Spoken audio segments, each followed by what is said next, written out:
Après 20 années d'une relation souvent marquée par l'abus, Annie Kachamura Zawadi demanda et obtint le divorce en 1998, en Afrique du Sud où elle résidait à l'époque. La violence étant aggravée après son divorce, Annie fut obligée d'émigrer au Canada avec ses 5 enfants en 1999.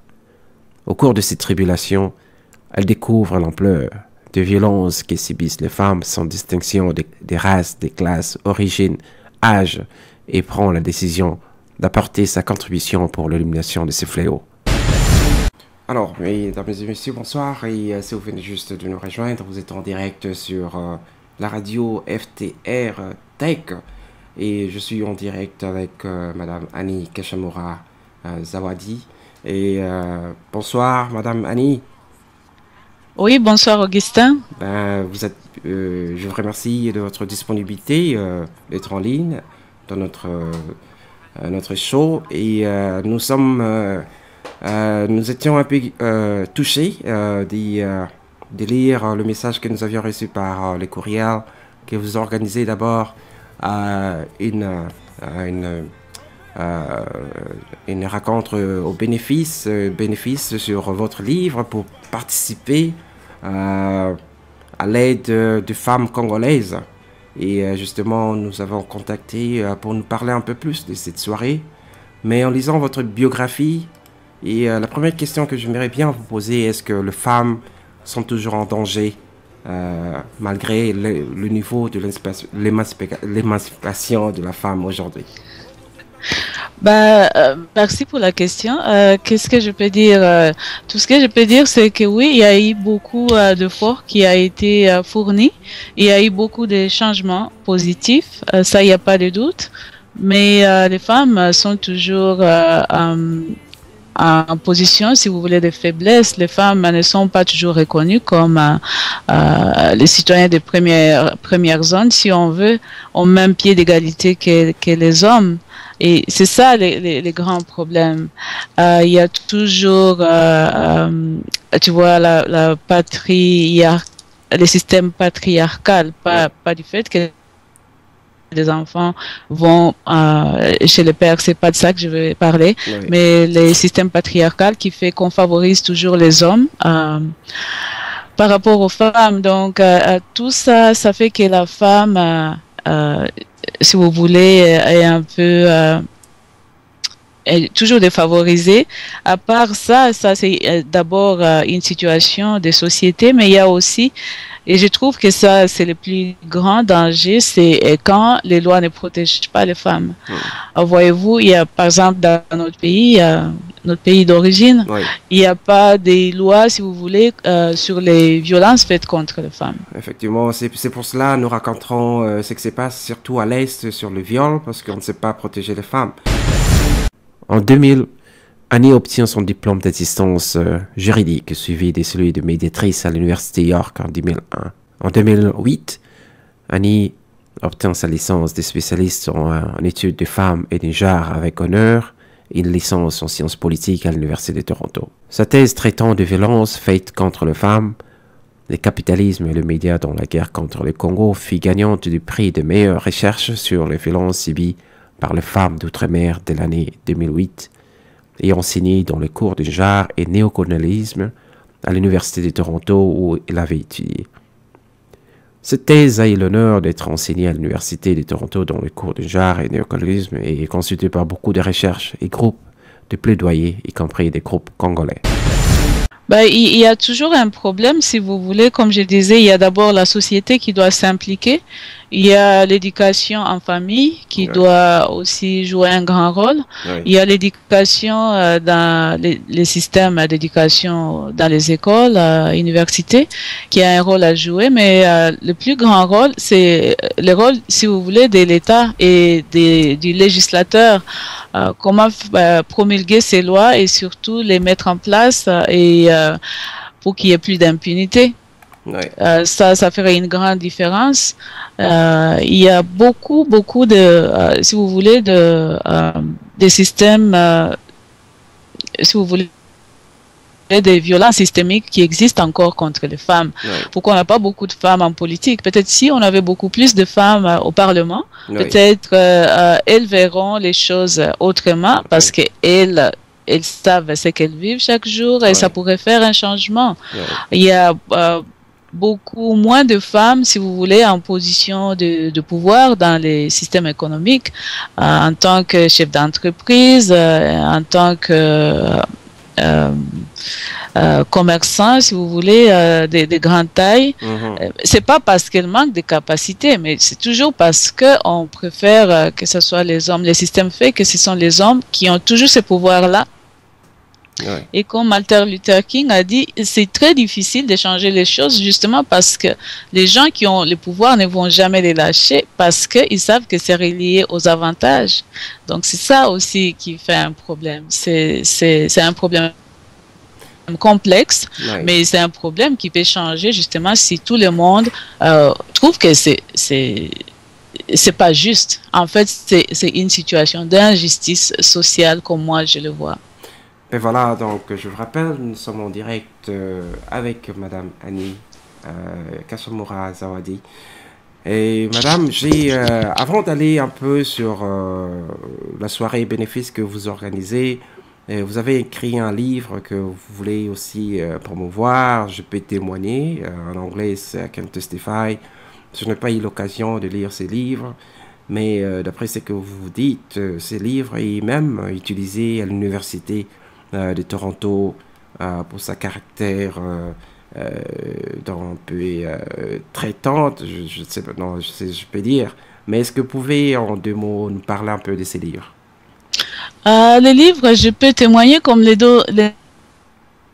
noms le disent, c'est en fait un témoignage personnel, mais comme les féministes le disent, on peut toujours prendre le personnel et le rendre politique.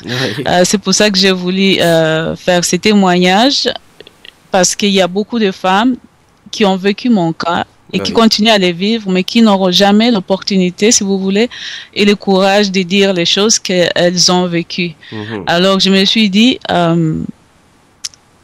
j'ai eu cette opportunité peut-être malheureuse de vivre ces cas ici, mais je vais l'utiliser pour essayer de changer les choses, pour essayer que peut-être on arrive à des moyens de prévention, parce que si les gens savent, ils peuvent prévenir. Si les gens savent, on peut mettre fin à ceci. Si les gens savent, on peut peut-être changer la situation des femmes.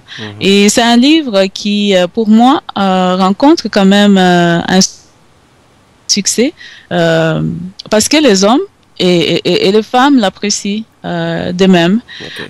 Parce que quand les hommes lisent ça, ils se mettent, si vous voulez, à la place, dans la peau d'une femme, dans la peau peut-être de leur maman, de leur tante, de leur nièce, de leur fille, comprennent ce que c'est.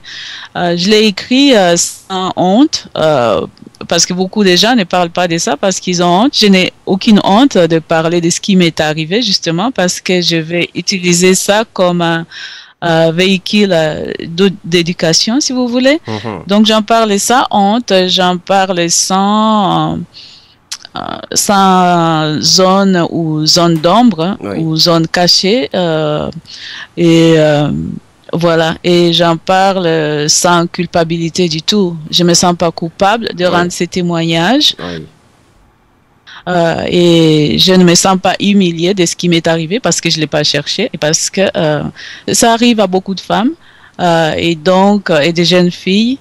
Et encore, je veux attirer l'attention que ce n'est pas une question de culture ou de l'origine qui fait que j'ai vécu ça. C'est quelque chose qui arrive partout, même ici à Toronto, où j'ai travaillé les 12 dernières années avec des femmes qui vivent la violence.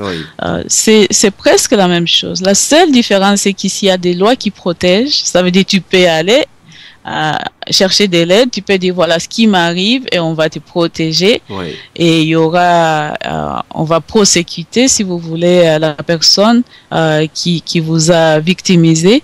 C'est ça la différence chez nous. La différence aussi c'est qu'ici il y a une plus grande démocratie si vous voulez. Les gens accès à la parole et toutes les couches de population. Donc, c'est ça la différence. Bon, voilà, c'est un peu ça les livres. Si vous voulez que je continue dans les livres, donc je parle de tout. Je parle non seulement de coups, mais je parle aussi de ce que ça fait à l'intérieur. Parce que la violence, c'est pas seulement les visages gonflés. Il y a beaucoup de femmes qui subissent des violences, mais qui n'ont aucune trace extérieure, si vous voulez. Mais quand vous allez à l'intérieur, c'est grave, c'est que ça peut vous faire... vous savez, vous ne fonctionnez plus normalement parce que vous êtes tout le temps en train de penser à ça. Tu vois? Et ça peut nuire, par exemple, à votre santé mentale. Parce que vous êtes tout le temps préoccupé. Ça peut aussi, on a vu beaucoup de cas où... de femmes qui subissent la violence à long terme, ça peut amener à des tensions artérielles, si vous voulez. Il y a beaucoup d'autres choses physionomiques qui arrivent suite à la violence. C'est aussi un problème économique. Par exemple, si une femme est souvent victime de violence, tu dois rester à la maison parce que tu as un bras cassé ou parce que tu sais pas marcher ou parce que tu ne vois pas bien. Et tout ce temps-là, tu vas pas travailler. Tu vas pas aller au travail. Il n'y a pas que toi qui perds, il n'y a pas que ta famille qui perd, il y a aussi l'état dans lequel tu vis qui perd économiquement. Et tous les soins qu'on va apporter aux femmes, c'est aussi un problème de santé finalement. Sans compter maintenant l'effet que ça fait dans la famille. Il y a beaucoup de familles qui s'éclatent à cause de ça. Il y a aussi le fait que les enfants qui sont exposés à la violence internalisent ça et d'autres vont commencer à réagir de la même façon et d'autres vont carrément se retirer des relations. D'une façon ou d'une autre, toute personne dans la famille et même l'homme qui les fait sera touché par les violences qui sont faites contre les filles et les femmes. Donc, c'est de ça que je parle un peu dans les livres. Oui, mais ça fait donc c'est depuis 2002 quand vous êtes venu ici, 2000, vous êtes venu ici, ça fait pratiquement 12 ans. Mais est-ce que vous êtes satisfaite de l'évolution? En fait, au moins... est-ce que vous êtes au moins contente de l'évolution de votre contribution depuis 2000 jusqu'à maintenant, ce que vous avez fait? Est-ce que vous pouvez dire aujourd'hui que vous êtes satisfait et que les choses quand même vont dans les bons trains, quoi? Vous voulez dire ici au Canada? Oui, depuis que vous êtes ici. Donc... parce que depuis que vous êtes là, donc vous militez pour la cause de la femme. Est-ce que vous avez vu quand même les changements? Est-ce que vous êtes satisfait de ce que c'est fait? Ici au Canada, je peux dire, les choses, ce qui est bien dans la vie, c'est que rien n'est jamais... la vie continue et puis il y a une évolution. Qu'on le veuille ou pas, il y a une évolution.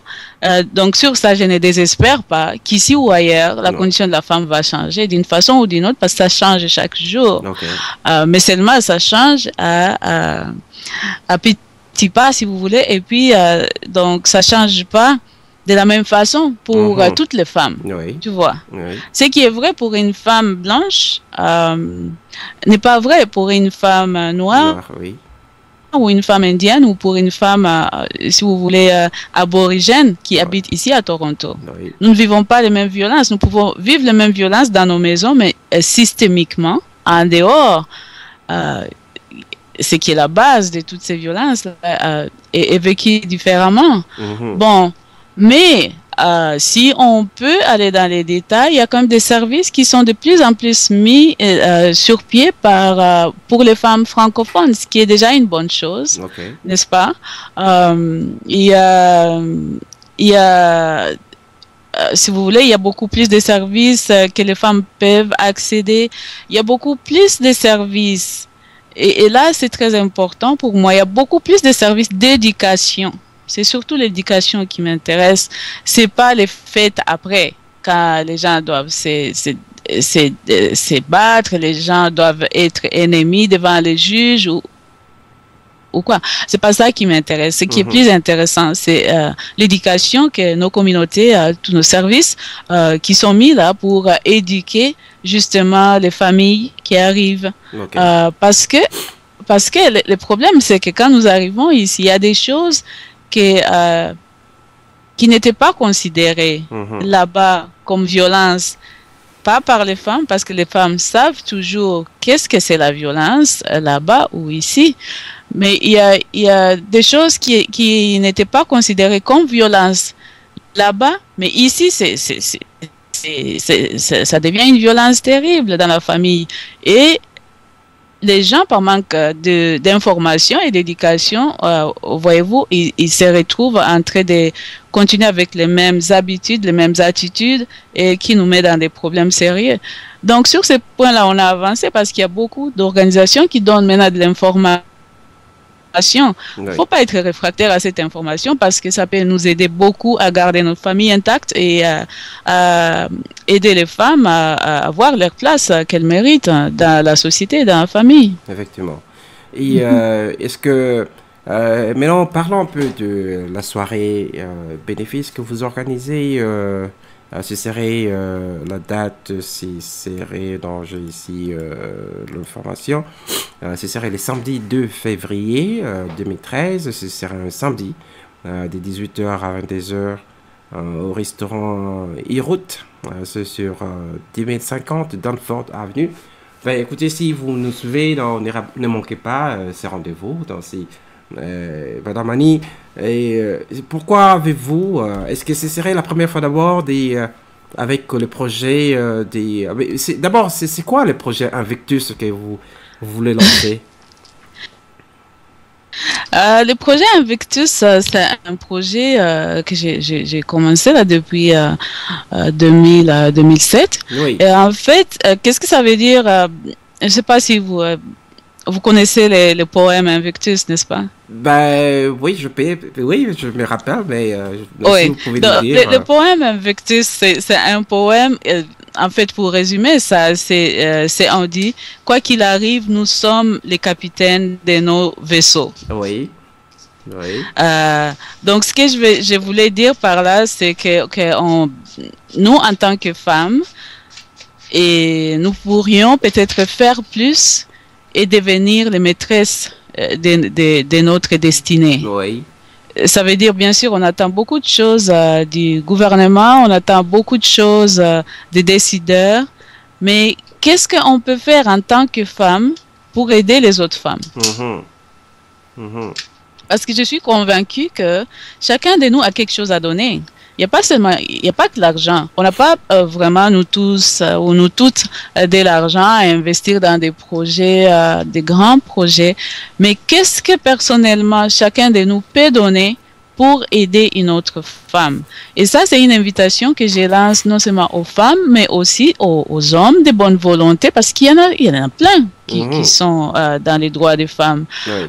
Aux hommes de bonne volonté. Qu'est-ce que tu peux faire personnellement, individuellement, pour une femme ou un groupe de femmes? Oui.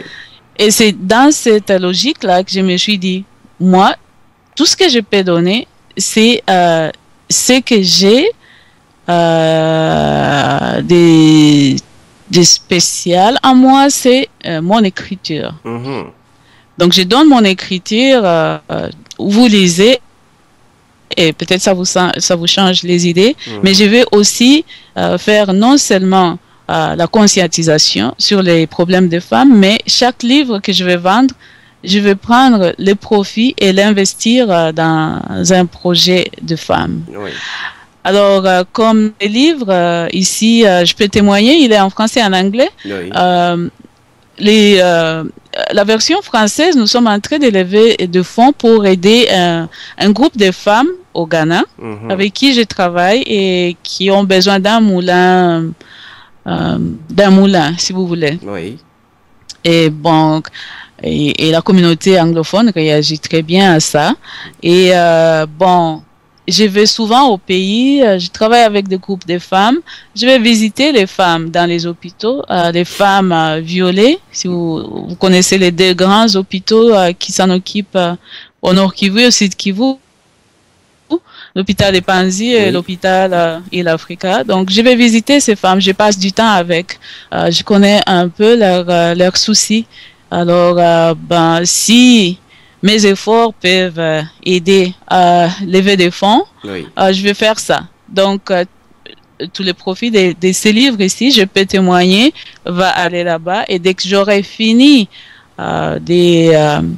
si vous voulez faire la collecte de 2500 $ que je voudrais donner à l'autre groupe de femmes au Ghana, maintenant, tous mes livres, je vais les consacrer aux femmes du Congo. Voilà. Ben, C'est ça le projet Invictus. Donc, vous-même, Augustin, vous pouvez commencer votre projet Invictus. Oui. Oui, par exemple, vous allez dire, OK, je vais inviter des femmes chaque dimanche à parler de leurs problèmes. C'est déjà beaucoup de nous donner l'occasion de parler. Ben, effectivement, donc c'est pour cela donc, je vous ai même contacté de parler de ce que vous faites, c'est parce que ça m'a vraiment touché, parce que je viens d'un pays où donc les femmes sont traitées comme des animaux, surtout à l'Est, et c'est pour cela quand des projets comme ça vous mettez en ligne, et ça nous touche effectivement. Et nous avons ici, même au niveau de la communauté congolaise, si vous êtes au courant, chaque année, nous organisons des marches donc, contre ce qui se passe pour les femmes, contre les femmes là-bas, à l'est du pays. Dès son arrivée au Canada en 2000, Annie Kachamura a écrit son premier livre, qui n'est pas encore publié, et mis sur pied A Rising Woman Place, Leveil des femmes, est une organisation bilingue qui accompagne les filles et femmes victimes ou survivantes de différentes formes de violence, éduque les garçons et les hommes ainsi que la communauté large sur le sujet et informe les politiques en la matière selon les perspectives de la base. En reconnaissance de son travail au Canada, Madame Kachamura est récipiendaire du prix de femmes leaders et bâtisseuse de communautés du ministère des Conditions féminines de l'Ontario. 2008 et celui des femmes immigrantes agentes des changements et inspiratrices en 2009. Annie travaille avec des organisations de femmes et consulte avec le ministère au Congo sur le droit des femmes. À partir du Canada, elle travaille pour le moment dans ces domaines comme liaison pour des organismes de droits et de femmes au Togo et au Ghana. Annie utilise ses poèmes autobiographiques et écrit afin d'attirer l'attention sur informer, éduquer et prévenir les différentes formes de violence basées sur le genre. Le livre Je peux témoigner raconte un accueil favorable tant auprès des femmes que des hommes. Ce livre est utilisé par les conseillères et conseillers pour inspirer et redonner le pouvoir aux filles et femmes. Avocate déterminée, Madame Kachamura est régulièrement appelée pour la lecture de ses poèmes, des interventions, formations, conférences et panels de discussion pertinents dans le domaine de violences basées sur le genre et droits humains de femmes à travers le monde. Et Madame, je suis vraiment ému de vous avoir à la radio FDR Tech. Je crois que prochainement, peut-être, on viendrait ici à notre studio pour reparler, parce que je crois que ce que vous faites, ça demande quand même une éducation. Une éducation, ce n'est pas quelque chose qu'on le fait une fois. Hein. Donc, je crois qu'on doit les répéter. La répétition, comme on dit, c'est la mère de la science, n'est-ce pas? Ouais, je ne manquerai pas de venir à votre studio.